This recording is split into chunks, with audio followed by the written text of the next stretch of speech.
Entonces, hoy vamos a continuar con la idea del concepto de VAR y una de las cosas que quiero hacer hoy es introducir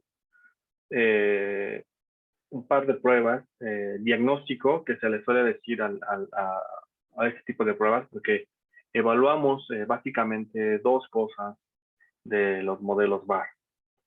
Una que tiene que ver con cómo es la matriz de varianzas y covarianzas que comentamos la clase pasada. Y la otra evalúa otra característica de los modelos VAR que se llama normalidad. No obstante, este último concepto de normalidad, a diferencia del concepto de heteroscedasticidad u homoscedasticidad, que está asociado con la matriz de varianzas y covarianzas, sí tiene un significado, un impacto muy concreto sobre los fundamentos teóricos del VAR. Voy a ir haciendo una discusión un poquito más detallada conforme vayamos avanzando. Bien. Entonces, solamente para recapitular en qué punto estamos, voy a iniciar con el planteamiento que hicimos originalmente de cómo era un modelo VAR. Entonces, yo dije, un modelo VAR en general, cuando hablemos de él, será de la forma descrita más o menos por lo siguiente. Permítanme, está fallando el lector.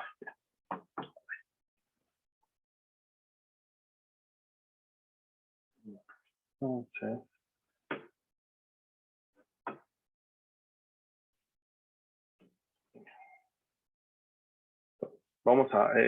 en general vamos a decir que un modelo VAR es un vector en el momento t que es explicado por un conjunto de vectores que son una constantes, más una matriz A1 que digamos que controla el aporte que le hace el vector en el momento inmediato anterior, más así hasta una matriz A subíndice P de la información que está contenida en el periodo pésimo hacia atrás, más un vector U de T, donde U de T es un vector o un proceso puramente aleatorio, pero multivariante.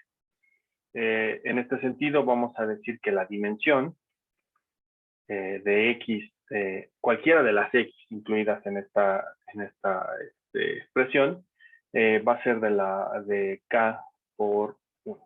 ¿Sí? Entonces vamos a tener un vector fila de K elementos, donde K es el número de variables que hemos incluido en nuestro VAR. Bien, entonces planteado aquí el VAR, encontramos una forma de solución a la cual llegamos y expresamos de la siguiente manera. Dijimos, bueno, en general, siempre vamos a poder decir que si despejamos del lado izquierdo del signo igual todos los variables que son X y aplicamos el operador rezago, vamos a encontrar que esto sería igual a la matriz identidad de tamaño K menos A1 que multiplica a L menos A2 que multiplica a L al cuadrado menos AP que multiplica L a la P. Todo esto multiplicado por X y que sería igual a el proceso puramente aleatorio, multivariante. Ahora, todo este vector le íbamos a denominar simplemente como la matriz. Todo este vector que está formado por matrices, íbamos a llamar simplemente una matriz A que depende de L, que multiplicada por X es igual a U de T. Entonces, al igual que en los procesos AR univariados, dijimos que el proceso puede ser invertible siempre que exista esta situación, en la cual X de T es igual a la menos 1, que depende de L de U de T, donde esta nueva matriz A la menos 1 es una matriz inversa de la primera matriz A, que depende de L. Perdón, lo único que me falta aquí es más delta. Más delta. Más, aquí cuando lo multiplico por la matriz, yo lo denominé como mío, simplemente mío. Bien. Entonces dijimos, bueno, en realidad lo podemos ver como si esto fuera un vector de medias móviles, también de orden infinito, porque esta matriz inversa al final, la representación digamos, su representación en la descomposición de Wald nos permitía establecer que este era un vector de orden infinito por la forma en que construimos el autorregresivo, de forma similar.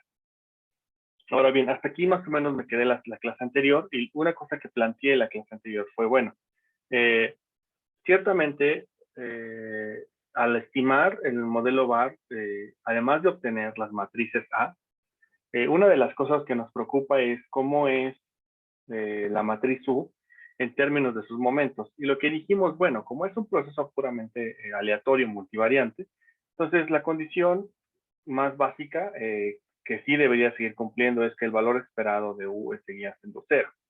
No obstante, cuando nos preguntáramos por su varianza, que si cuál es la varianza de U de T, al ser multivariante, en realidad esto iba a resultar como preguntarse por quién era el valor esperado de U de T por U de T traspuesta. Y una de las cosas que llegamos la clase pasada es que esto era una matriz que denominamos como sigma, y que era una matriz que en su diagonal tenía las varianzas de cada una de las series incluidas en la regresión, y fuera de la diagonal contenía todas las covarianzas de las diferentes series. Es decir, en términos generales, una de las cosas a las que llegamos fue que esta matriz se podía ver como de la siguiente manera: sigma cuadrado de 1, es decir, la varianza de la primera variable. El siguiente sería sigma cuadrado 2, y así hasta sigma cuadrado k. Cada uno de los elementos de la diagonal, la varianza de cada una de las variables. Y fuera de la diagonal, tendríamos a rho 1, 2, que significaba cuánta covarianza existía entre la variable 1 y la variable 2. Y por ser simétrica, esta debe ser rho igual a 1, 1, 2, entonces también. Y así hasta la última, que sería rho 1 k, y así aquí abajo rho 1 k también. Entonces, lo primero que significaba era esto: es que a diferencia del proceso autorregresivo, AR o ARMA o ARIMA, es que además de asumir, en el caso de la ARIMA, que la varianza era constante, de forma equivalente en el VAR debemos asumir que esta varianza, esta matriz de varianzas es constante sin importar el momento t en el cual estamos parados. Ahora, noten algo: la diferencia con el proceso univariado es que en el caso multivariante sí tenemos covarianzas entre los diferentes variables, pero esa covarianza solo es válida cuando es en el mismo momento t. Una de las cosas que también discutimos la clase pasada es que cuando querramos medir covarianza, que no esté dentro del mismo momento, es decir, covarianza en U en el momento t, con covarianza en el momento S, otro momento, esa covarianza debería ser 0. Eso significaba que la covarianza solo era distinta de 0 cuando la covarianza fuera contemporánea. Cuando no fuera contemporánea sería igual a 0. Dicho de otro modo, es el proceso AR es homocedástico si cumple con una matriz de este estilo. Y será heterocedástico si existiera información no contemporánea que generara que la matriz de covarianzas fuera distinta de 0. Vamos a plantear una prueba de hipótesis para evaluar esta condición, que esta condición se cumple. Vale, bien. Entonces, bien. Ahora, una cosa que quiero retomar en este punto es analizar cómo determinamos cuál es el orden P que debemos considerar en el VAR. Entonces, al igual que en el caso de los modelos AR o ARIMA, vamos a utilizar criterios de información para determinar cuál es el orden más adecuado que deberíamos considerar para una definición de un modelo VAR. Entonces, voy a copiar, digamos, para hacerlo más sencillo, por lo extenso que es el resultado. Voy a poner aquí una extracción de las notas, que es básicamente los criterios de información. Entonces, los criterios de información están dados por la siguiente condición. Si ustedes regresan a sus notas de la parte de AR o ARIMA, más o menos planteé los mismos criterios de información. Un criterio de información basado en un error de predicción final, en un modelo, en un criterio de Akaike, uno de Hannah-Quinn y uno de Schwartz. Son los 4 criterios de información más comunes que se suelen encontrar para la determinación de cuál es el orden más adecuado para el VAR. De forma similar también a los procesos ARMA y ARIMA, en aquel momento cuando lo planteé, una cosa que les dije es, bueno, estos criterios de información lo que evalúan es cuánta información, valga la redundancia, que está contenida en el término de error.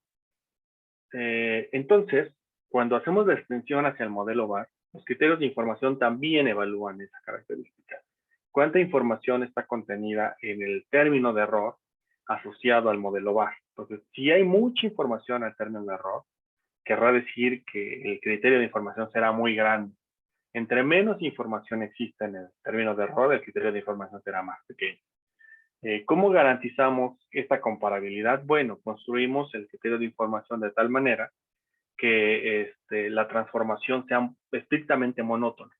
Es decir, entre menor información esté contenida en el término de error, menor será el valor. Está construido de esa manera el criterio de información. Entonces, el primer criterio de información, el Final Prediction Error, si ustedes se dan cuenta, simplemente es una adecuación respecto del criterio univariado, porque lo único que estoy haciendo es agregar K. Y si se dan cuenta, en realidad la muestra ahora está ajustada por el número de rezagos que incluimos en la muestra, en el proceso, multiplicado por el número de variables que están incluidas en el VAR. Entonces, ¿bajo qué condiciones, por ejemplo, podríamos hacer que este criterio de información se hiciera muy grande? En el caso del Final Prediction Error, concretamente. Por ejemplo, si incluyéramos muchísimas variables en el VAR y muchísimos rezagos, de tal manera que la multiplicación K por P fuera muy cercana a P, esto básicamente sería 0. Entonces, dividir algo entre algo por 0 es muy grande, muy cercano a 0 sería muy grande. Entonces, este criterio de información sería muy grande. Entonces, digamos que de esta manera lo que hace es que penaliza también por utilizar muchos rezagos, que es el caso de P, y por utilizar muchas variables en su VAR. Entonces, los VAR, por una convención, deben de ser, si me permiten utilizar la palabra compactos, es decir, 5 o 6 variables en un VAR, ya es un número grande, 3 o 4 es un buen número de variables en un VAR. ¿Por qué? Porque si lo hacemos muchísimo más grande, lo que estamos haciendo es castigar los criterios de información y podríamos generar que siempre fueran muy grandes y no pudiéramos elegir un buen número de rezagos para el VAR. Bien, ahora, la matriz, bueno, el criterio de información captura la variabilidad del término de error a través de la matriz de varianzas y covarianzas, que es esta matriz, la matriz estimada. Estimada con el número de rezagos que estemos empleando, ¿no? Entonces, si el número de rezagos es 1, entonces la matriz se estima con ese número de rezagos. Si es con 2, así sucesivamente hasta con el número P. Y todos los demás criterios de información siguen siendo una extensión de los criterios de información univariado. El criterio de, por ejemplo, de Akaike, al igual, solamente incluye AK como componente adicional del criterio y también funciona como un penalizador en el caso del criterio de Akaike, ¿no? Entre más variables incluyamos en el VAR, el criterio de información será más grande. Y si ustedes revisan Hannah-Quinn, está en una situación similar y Schwartz también. Entonces, digamos, como conclusión de los criterios de información sería, utilicemos un número de rezagos no muy grande, es decir, P no muy grande y tampoco K muy grande, ¿no? Debe ser algo más o menos decidido con mucho cuidado. Bien. Ahora bien, una cosa con la que quiero cerrar la parte teórica hoy es nada más el análisis, un tema adicional que está relacionado con los VAR. Entonces, hasta este momento, de lo que he hablado es cómo se construye un VAR y he hecho el símil con los procesos autorregresivos, porque es una extensión muy natural, si lo piensan de esta manera. Entonces, por ser extensión de los procesos autorregresivos, tiene más o menos las mismas características. Tiene un vector un vector asociado para verificar si es que la solución es estable. Entonces hay que revisar que las raíces del polinomio característico sean todas, cada una de ellas menor o igual a 1, para garantizar esa estabilidad. Debemos verificar los criterios de información para identificar que en realidad tenemos el modelo que genera el menor término de error asociado. Vamos a tener una serie de pruebas diagnóstico que las voy a mencionar en la parte práctica, pero que están asociadas con cómo es la matriz de varianza y covarianza. Y una cosa más que podemos hacer con los VAR, y eso sí difiere muchísimo de lo que podríamos hacer con una ARIMA. Con una ARIMA podemos hacer pronósticos, ¿no? Así piénsenlo, ¿no? Y entonces eso es muy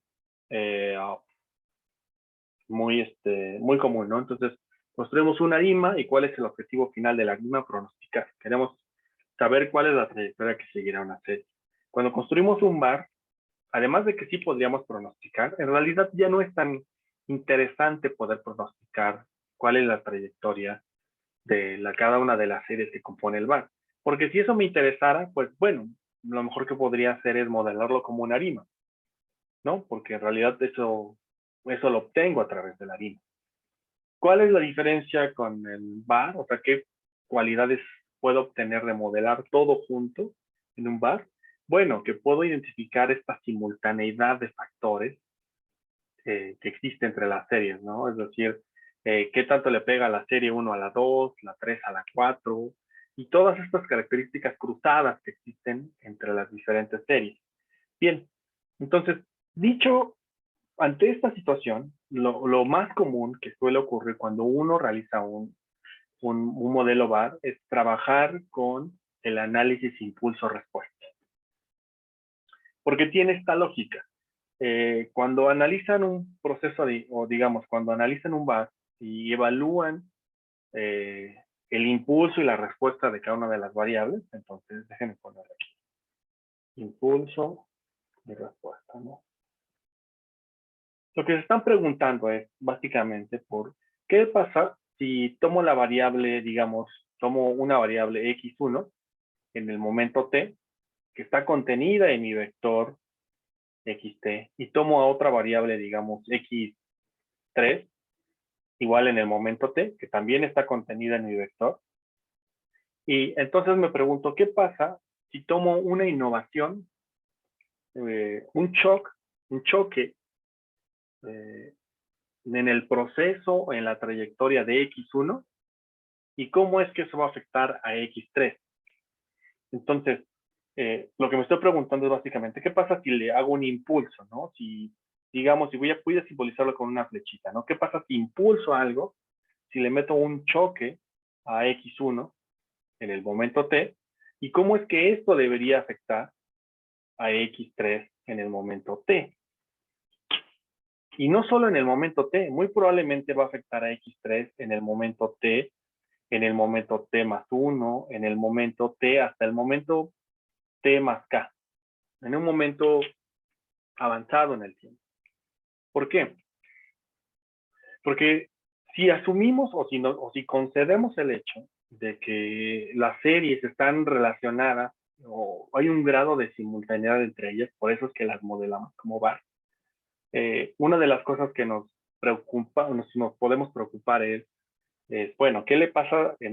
Piensen de esta manera, ¿no? Imagínense que hacen un VAR en el cual tienen información, por ejemplo, de pasajeros transportados en una ruta de transporte aéreo que pasa por Atlanta y termina en alguna parte de Europa, ¿no? Y tienen otra ruta que es una ruta directa, ¿no? Desde México hasta Europa. Y por alguna razón lo modelan todo, estas dos series las modelan como un VAR y otras series, ¿no? Con otras rutas, porque piensen que están modelando, digamos, rutas de transporte aéreo como un VAR. Entonces, muy probablemente les gustaría preguntarse, ¿qué pasa si, por ejemplo, hacemos un shock, por ejemplo, lanzamos una oferta de servicios en la ruta que pasa por Atlanta, lo cual genera que los pasajeros se muevan por esa ruta, ¿no? Es un choque ahí pequeño, ¿no? De pasajeros. cómo se mueve todo el sistema, es decir, qué le pasa a la ruta que pasa directamente de México hasta Europa y qué le pasa a las demás rutas, porque al final del día el transporte aéreo se mueve como red. Entonces, muy probablemente un choque en alguna ruta puede modificar la estructura de las demás rutas, al menos de la estructura en términos del número de pasajeros. Entonces, ese tipo de cosas son las que podemos responder con el análisis impulso-respuesta. En general, el análisis impulso-respuesta es un planteamiento muy sencillo.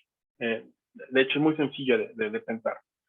Simplemente podemos retomar la idea de cómo es la solución del modelo bar. Entonces yo dije, bueno, la solución del modelo bar es igual a xt, es igual a la matriz inversa, que depende de L, que multiplicada por delta, más la matriz inversa de L, multiplicado por el término de error.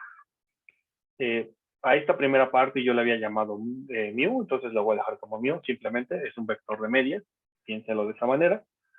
Más a esta le voy a poner B, que depende de L, que es el inverso, digamos, la matriz inversa de A, que multiplica a U de T. Si hago la descomposición de Wolff de esta matriz, entonces se volvería como mu va a ser igual a digamos, un componente phi en 0 que multiplica a U de T, más otro en 1, que multiplica a U de T menos 1, más así hasta, bueno, de hecho podemos continuar hasta infinito, porque esto continuaría hasta infinito. Entonces, y cada uno de estos phi en realidad son matrices.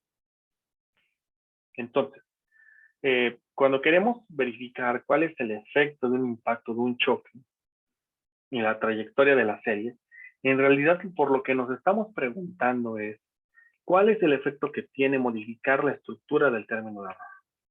Entonces, cuando evaluemos un análisis impulso-respuesta, es básicamente, vamos a tomar la matriz asociada al término de error, en este caso, la que regularmente tomaremos es muy probablemente esta, o muy probablemente esta, y verificaremos qué le pasa si muevo en una desviación estándar el término de error de cada una de las series incluidas, y cómo es que eso afecta a las demás series. Y voy a verificar, por ejemplo, qué pasa con el efecto. Si el efecto es transitorio, es decir, ocurre en un momento y desaparece muy rápido, o es un efecto que incluso puede sacar de su trayectoria a la serie. De su trayectoria que habíamos predicho como de largo plazo, porque era la trayectoria estable que habíamos encontrado. Entonces, eso es lo que voy a hacer ahora. Tratar de analizar cuál es el efecto que tiene esas innovaciones. Bien. No sé si tengan algo en este punto o podemos pasar al ejemplo. Ok, bien. Entonces vamos a trabajar hoy con R en la clase es clase 15. Entonces permítanme regresar hasta el inicio de clase 15. Bien. Clase 15 vamos a trabajar análisis impulso-respuesta. Voy a necesitar esta paquetería o estas bibliotecas de R. Creo que en general todas las instalamos la clase pasada, entonces no deberían tener problema para disfrutarlas en este punto. Voy a utilizar los datos que ya he venido utilizando, que son el archivo que se llama datos-at. Simplemente lo importo. Y aquí ya tengo los datos. Voy a convertir a series de tiempo, cada una de las series, por individual, y las voy a diferenciar una vez en su forma logarítmica, ¿no? Entonces, tomo la transformación logarítmica y luego las diferencio una vez y las guardo como serie. Toda la serie las voy a combinar en un solo set de datos, entonces voy a tomarlas, primero las combino en un set de datos, luego el data frame, que se llama datos, y luego ese data frame, tomo toda la información del data frame, excepto la primera columna, porque la primera columna es el indicador de tiempo. Tomo desde la segunda, tomo todas las columnas, lo que no tomo es la primera fila, porque como es diferencia respecto del mes inmediato anterior, perdí el primer dato. Tomo desde el segundo renglón hasta el último, y lo vuelvo serie de tiempo. Bien, ahora lo que voy a hacer es, voy a utilizar la función bar selection que utilicé la clase pasada. Ahora ya entendemos entonces cómo hace la selección. Lo que hace R es toma los criterios de información que tiene disponibles. En este caso tiene los 4 que analizamos. Tiene a Kaike, Quinn, Schwartz y Final Prediction Error. Y le preguntamos por cuál es el criterio de información y cuál es el orden que nos sugiere de acuerdo al número máximo de rezagos que yo le dije. Bueno, yo le dije que evaluara 12 rezagos como máximo, los evalúa, aquí están los criterios de información para cada uno de los rezagos, y lo que me dice es que yo debería de utilizar alguno de estos órdenes dependiendo del criterio de información que utilice como base. Entonces, digamos que el estándar es tomar el criterio de Akaike como indicador de orden de los modelos BAR. Algunos dicen que Schwartz puede ser mejor, sí puede ser, por la forma que está construido, parece ser que es más estable al menos, menos susceptible a cambios en el número de rezagos y el número de variables, puede ser. Digo, yo voy a tomar la convención y voy a utilizar Akaike. Entonces, Akaike me dice que 2 rezagos debería ser el óptimo, entonces voy a hacer un modelo BAR con 2 rezagos. Como mi modelo BAR tiene la delta, ¿cómo incluyo la delta? Bueno, le digo que el tipo de modelo es con constante. Entonces, este es el modelo que voy a ocupar. Le digo un BAR con constante. Y luego le digo que me dé el summary de este modelo BAR que acabo de explicar. Entonces, lo que hace ahora R es que me reporta cada una de las ecuaciones, ya que las conversamos la clase pasada. Ahora sí ya podemos entrar al análisis de cada una de las ecuaciones. Si ustedes se dan cuenta, básicamente, por ejemplo, la ecuación de las diferencias del INPC, diferencias logarítmicas, que básicamente es la inflación mensual, lo que me estaría diciendo es que la única variable que es estadísticamente significativa o que le aporta información significativa a la inflación mensual es la inflación mensual, pero del periodo inmediato anterior. Por eso es la única que es significativa. El estimador está aquí, este es el error estándar. Entonces, acuérdense cómo construimos un T, simplemente dividimos el estimador entre el error estándar y obtenemos t-value. Entonces, verificamos con una tabla T-de-Student y podemos encontrar cuál es el óptimo. Les digo, más o menos siempre como por regla de dedo nos acordamos que 2, alrededor de 2 es como el criterio o el punto de el umbral a partir del cual podemos aceptar o rechazar la hipótesis nula. En este caso, la hipótesis nula es que el estimador es estadísticamente 0. En este caso, rechazamos la hipótesis nula, por lo tanto, podemos decir que la única variable que parece afectar a la inflación mensual en un BAR, modelado como BAR, es la inflación del periodo inmediato anterior. La demás información no parece tener mayor aporte. Bien, ahora podemos avanzar a la siguiente ecuación y podríamos encontrar que ahora digamos, visto como tasa de depreciación cambiaria a la diferencia logarítmica del tipo de cambio, lo que sí observamos es que esta tasa de depreciación cambiaria sí se ve afectada por 2 variables, ¿no? La misma tasa de depreciación cambiaria, incluso un periodo inmediato anterior y 2 periodos, por eso está esta variable y esta, son estadísticamente significativas, y también los precios nacionales, ¿no? Es algo, digo, para los que hacen macro puede ser interesante ver este tipo de cosas, ¿no? Bien. Podemos verificar para CETES y para CETES parece que ninguna variable es relevante. Para el IGAE, sí, los precios en 2 periodos hacia atrás y el IGAE de 2 periodos hacia atrás. Bien, del índice de producción industrial, bueno, parece ser que del periodo inmediato anterior, y el IGAE, el índice de producción industrial de 2 periodos hacia atrás, y el INPC de 2 periodos hacia atrás. Bien, Ahora, ¿cuál es el problema que puede tener este bar? Bien, uno de los principales problemas es, y lo mostramos cuando hicimos las gráficas en la clase pasada, es que tenemos una alta variabilidad de esta serie, sobre todo en los últimos 2 años, ¿no? Que tiene que ver con el cierre de la economía por la pandemia. Entonces, probablemente necesitamos incluir algunas variables exógenas como DOMIS, concretamente DOMIS, para ciertos momentos específicos de las series, para poder controlar esos choques, y a lo mejor eso reduciría un poquitito el término de error y nos permitiría a lo mejor generar mayor significancia para algunas variables en concreto. Eso es por un lado.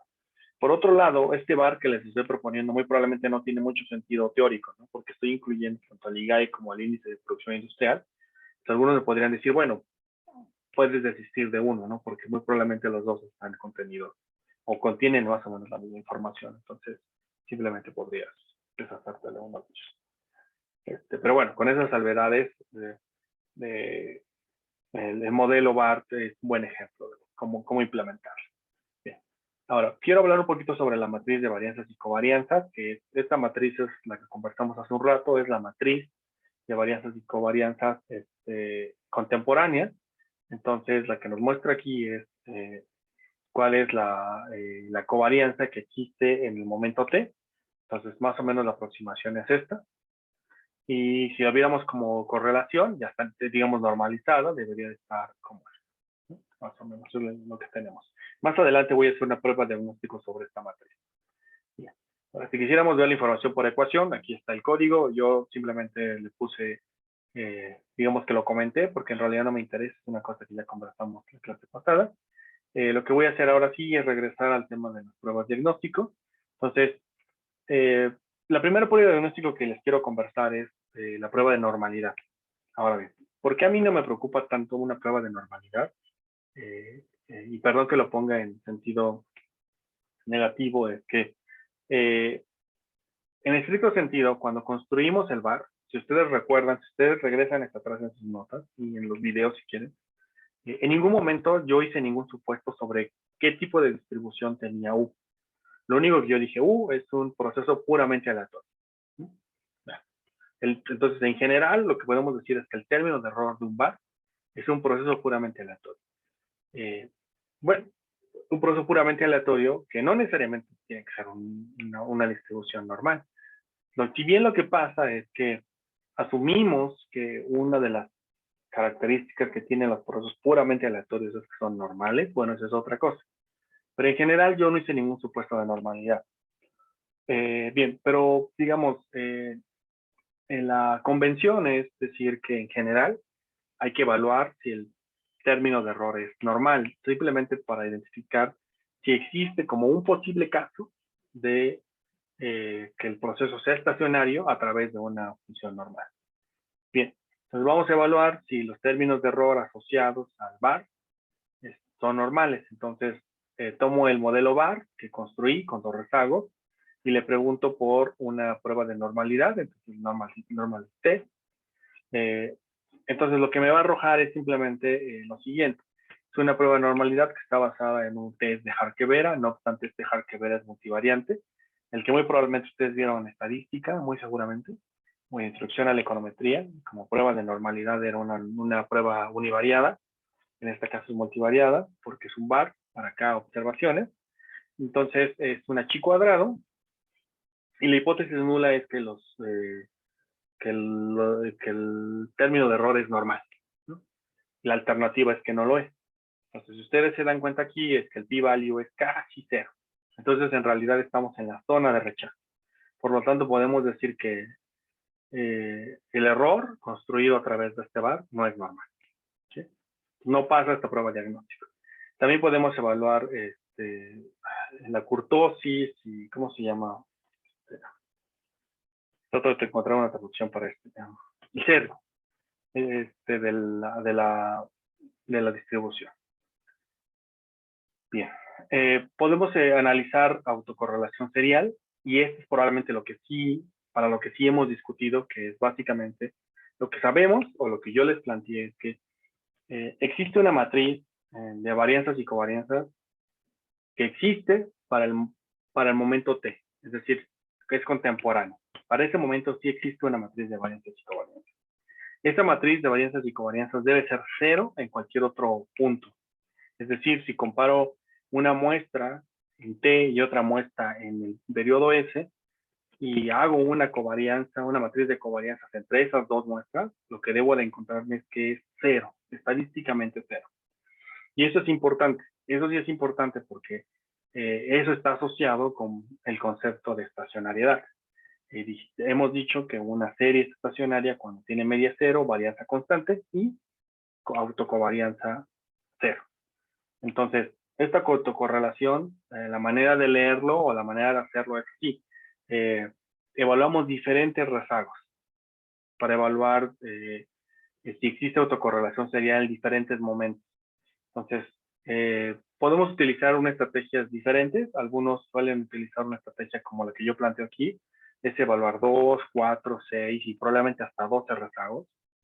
Y algunos más suelen ser más laxos y hacer como cortes más amplios, ¿no? Por ejemplo, 6 y 12 en el caso de información mensual.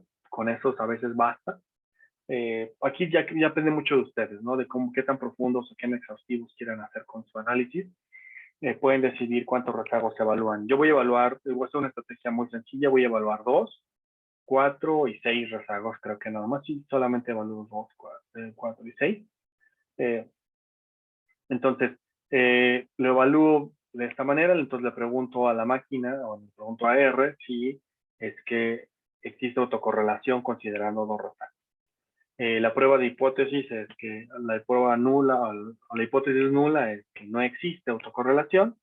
La alternativa es que sí. Entonces, está basado en un chi cuadrado. Lo que encontramos aquí es que considerando dos rezagos, estamos en la zona de rechazo. Por lo tanto, decimos que esta cosa tiene autocorrelación. Y si consideramos 4 rezagos, seguimos en la zona de rechazo. En realidad, parece ser que nos vamos a mantener en la zona de rechazo para todos los casos.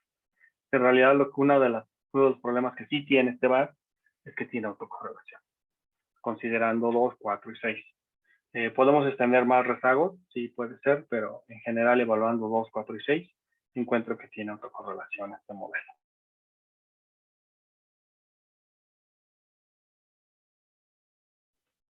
Bien, ahora, lo siguiente es probar, evaluar otra característica del modelo VAR, que es que la varianza sea constante. Es decir, la matriz de varianzas y covarianzas debe ser la misma en cada momento T que yo evalúo.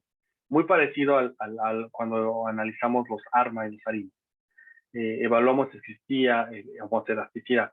Lo voy a evaluar con esta prueba, que es una prueba ARCH, multivariante.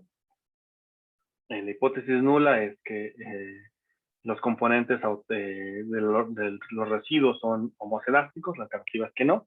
En este caso también rechazo la hipótesis nula, por lo tanto puede existir algún componente de heterocelasticidad en el VAR. Bien, como en 2 semanas más o menos voy a empezar a hablar del concepto de heterocelasticidad.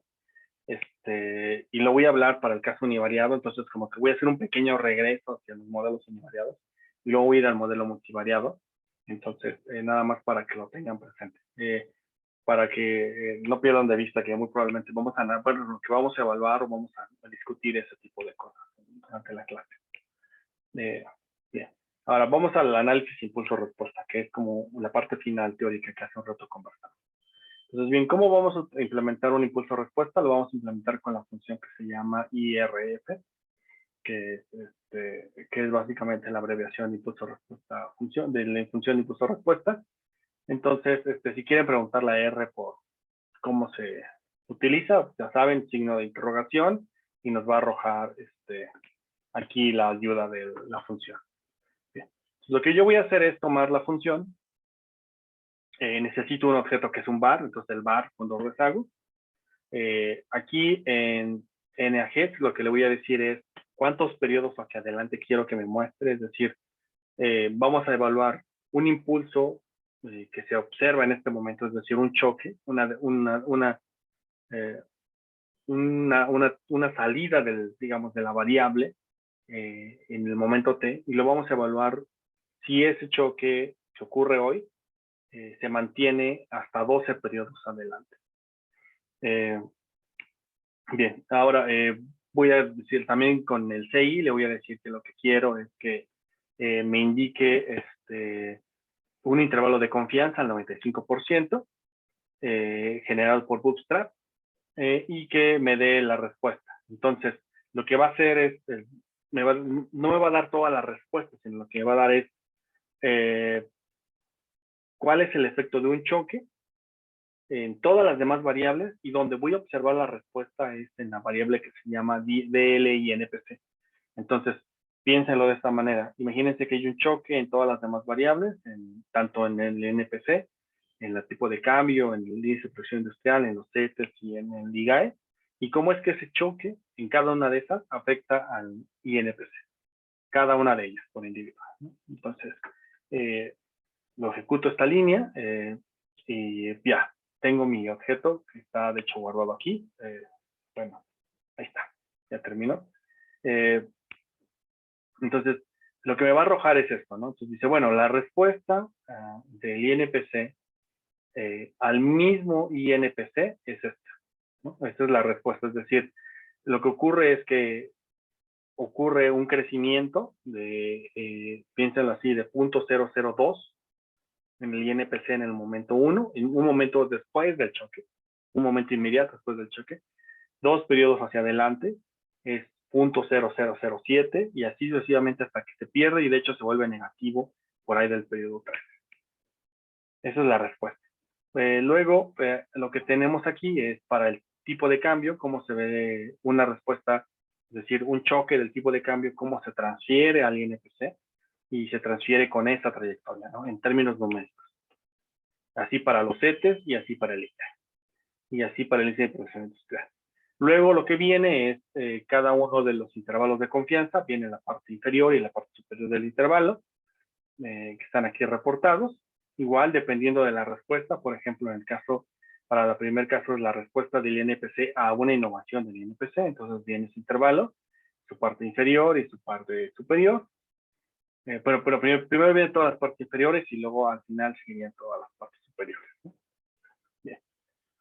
Entonces es una forma de verlo, la verdad es nada agradable porque lo que estamos viendo es básicamente números, entonces lo que se suele hacer es no verlo de esta manera, sino analizarlo con un plot.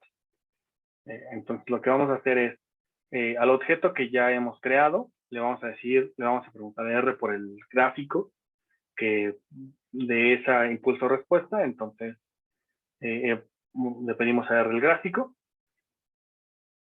Bien, aquí lo que nos dice R es, bueno, dame un enter para que te muestre cada uno de los gráficos. Entonces le voy a dar enter a todos los casos para que me muestre todos los gráficos y ahorita analizamos cada uno. Bien. Entonces, por ejemplo, es la respuesta de una innovación en el INPC y cómo se transfiere a la misma trayectoria del INPC. Entonces, esto es lo que pasa, ¿no? Resulta ser que en un primer momento crece, digamos, ocurre un choque hacia arriba, y luego la trayectoria empieza a decrecer, de tal manera que hay un momento en el que básicamente se pierde el efecto de esa innovación. El intervalo de confianza lo que nos está diciendo es en qué bandas puede estar el choque. Entonces, una de las conclusiones que podemos tener aquí es que el choque es estadísticamente significativo mientras las bandas no toquen el cero. Cuando las bandas tocan el cero, en ese momento, entonces, podemos decir que el choque ha perdido su significancia. Porque es muy probable, o digamos, uno de los posibles valores es que el choque tenga un valor de estadísticamente cero. Entonces ya es irrelevante. Entonces digamos que eso ocurre más o menos por aquí, por donde está mi cursor. Más o menos por aquí. Aquí es donde ocurre cuando se perdiera la significancia de este choque. Bueno, ahora veamos qué pasa con, por ejemplo, como respuesta del tipo de cambio. Como respuesta del tipo de cambio es que lo que dice este bar es que inicialmente no pasa nada, no le pasa nada a la inflación. No obstante, 2 periodos adelante crece, luego 3 periodos adelante crece mucho más y de repente desaparece. Entonces, es como una especie de primero empieza a crecer y ya luego desaparece. Si ustedes se dan cuenta de las bandas que tenemos construidas aquí, es que los puntos rojos de bandas, El único choque, digamos que el choque parece ser significativo solamente en el periodo 3. En el periodo 2 y todos los demás, 4 y hasta adelante, no es significativo porque la banda tocó el 0. Entonces es muy probable que el único choque que vamos a observar en la inflación derivado del tipo de cambio es si el choque que ocurre hoy en el tipo de cambio, vamos a esperar 3 periodos y en el momento 3, digamos que esa innovación va a ser máxima y va a afectar la inflación. Luego lo podemos ver para los CETES y en los CETES en realidad es irrelevante porque las bandas están ahí alrededor del 0, entonces en realidad no le pasa nada al INPC por un choque en los CETES. Luego tenemos una respuesta del IGAI, también el IGAI no afecta en nada para esperar la inflación y el índice de producción industrial está en la misma situación. Bien. Este mismo análisis lo podemos repetir para las demás variables, ¿no? Podemos hacerlo ahora para el tipo de cambio y podemos evaluarlo igual de la misma manera, entonces podemos lanzar el algoritmo y ver qué es lo que resulta. Lo voy a pasar muy rápido en realidad, me voy a ir directamente al plot, nada más que estoy esperando que termine un poco, estamos unos segundos. Me voy a ir al plot porque es la más fácil de interpretar es el plot. Bien, aquí está. Entonces vemos cómo se ve el plot. Le damos aquí Enter para que nos muestre todos los gráficos.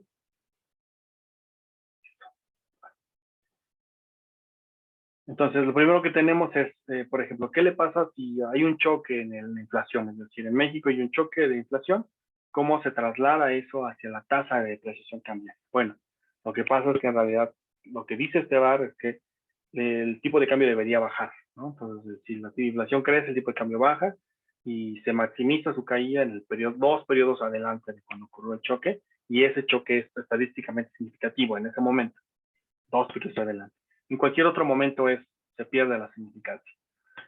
Vamos a ver, por ejemplo, qué le pasa al tipo de cambio por un choque, también el tipo de cambio, ¿no? Entonces, parece que mueve mucho el tipo de cambio, pero después desvanece muy rápidamente. Las demás variables no tienen mucho efecto porque en realidad son no significativas, entonces no quiero hablar mucho del tema.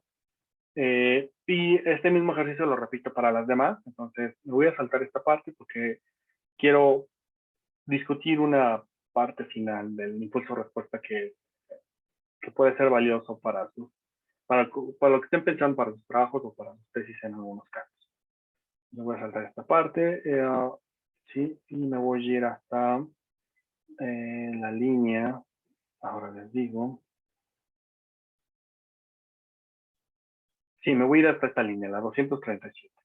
Entonces voy a hablar de otras opciones del impulso respuesta. Entonces, una de las cosas que he discutido hasta este punto es que el impulso respuesta son innovaciones en términos de desviaciones estándar, ¿no? Así lo planteé al inicio. Entonces, una innovación medido como, ¿qué le pasa si hay una desviación estándar de innovación en esa cuantía? ¿Qué le pasa a la trayectoria? Ahora bien, la respuesta que yo analicé arriba es una respuesta que está asociada con cómo se va viendo la trayectoria, ¿no? Conforme va pasando el tiempo. Cómo se va desvaneciendo en algunos casos el efecto de choque. Bien, otras opciones, bueno, que es esta opción que tengo aquí, déjenme ejecutarla simplemente para que lo veamos muy rápido, para que se genere el plot, y lo veamos muy rápido. Entonces, vamos a darle enter a esto. Ya tenemos el plot, ¿no? Entonces, ese es el caso que discutimos arriba, ¿no? Entonces, una innovación y cómo se puede ir desvaneciendo. Ese es el ejemplo más claro, ¿no? Ocurre la innovación y cómo se va desvaneciendo, o cómo ocurre la innovación y pareciera ser que ocurre el choque y luego otra vez cómo se va desvaneciendo. Así para todas, ¿no? Bien. Esa es una forma de representar el impulso respuesta. Otra forma de analizar el impulso respuesta es por la acumulación del efecto. Porque a lo mejor lo que nos interesa no solo es que ocurrió el choque en este momento y cómo la trayectoria se fue desvaneciendo, sino más bien ocurrió en este momento y cómo es que lo que ocurre en el segundo momento se acumula a lo que ocurrió en el primer momento y a su vez el tercer momento acumula lo que ocurrió en el primero y el segundo momento ¿Y cómo es que se va? La acumulación de eventos, ¿cuánto le aportó a la serie? Es muy probablemente otra cosa que nos interesa. Bien, ¿cómo evaluamos eso? Lo evaluamos con una pequeña adecuación a la función de impulso-respuesta. Vamos a hacer la siguiente adecuación.